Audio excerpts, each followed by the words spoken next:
You try. I'm striker. Never mind the top 4. It's not even guaranteed about the top 6 yet. I'm going to be in Europe next season. Exactly. Would there be any benefits of not being in Europe next season? Or could you not consider a situation where Liverpool aren't in Europe next season? It's not about what I could consider. It's about what we get. I don't know where we will end up. I don't know. What I know, we have to go through this. So that's it. That's I know. And then there will be a new start, naturally, because a new season. So then we will see what changes we make, blah, blah, blah, and it will be a new start next year, 100%. But until then, we have to go through this. And that's a massive challenge, obviously, in this world. It was not easy 20 years ago. Nowadays, it's close to impossible. So if we imagine we lose the next 10 games, and I would still sit here and say, okay, next season we turn around or whatever. Not really to believe, to be honest, but here at Liverpool, theoretically it could happen.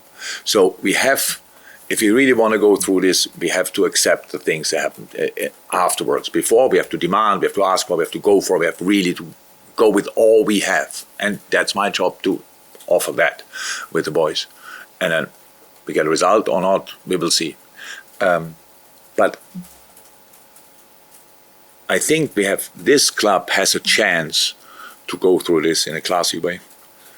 That's how it is. It's like with the respect and all these kind of things. And I said last week, I hate the fact that I have to rely on what we did in the past, and I couldn't care less what we did in the past, honestly. So, but because we cannot ignore the past as well, it's not like this, I don't want to forget it and stuff like this. So, but if we go through this together, we can have a massive benefit next year. We can have, not guaranteed, but a good chance. So the lower we finish the season, the easier it will be to improve from there. Is it then enough? I don't know, but it's not about that in the moment. But we cannot care about top 6, top 4, or whatever. We have to care about the next game. We have to win a game, win another one, and we are capable of doing that. In the moment when we find a way to bring our best performance on the pitch again, in that moment things can change. But that didn't happen yet, or if, then only in moments or games.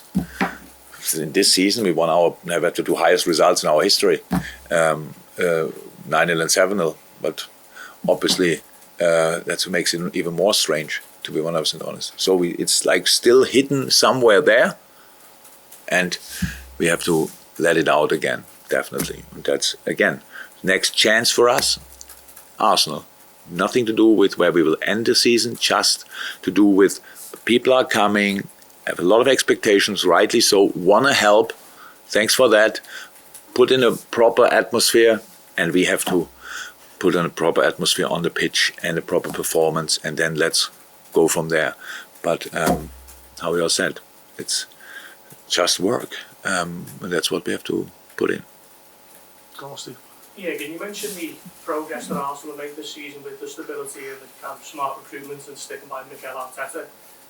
Can they be almost used as evidence or proof for yourself next season that with a bit of smart recruitment here or there, and, you know, the stability of you being?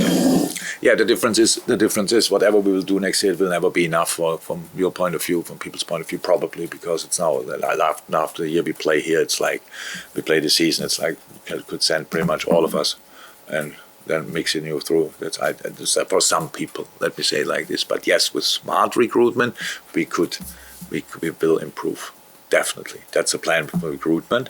And in that moment, the whole thing, again, it's a moment of one of these moments where it's really not good that I'm not native, because I can't explain it better in English. It's like you get in this kind of whirlwind, and I'm not sure and it sucks you in that direction, and all of a sudden, where are we?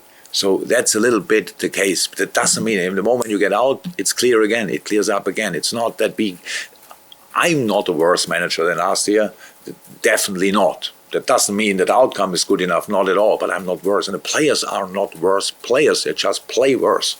So that's definitely the case. Means we have not changed 24 positions and we say, okay, poof, and from here we go.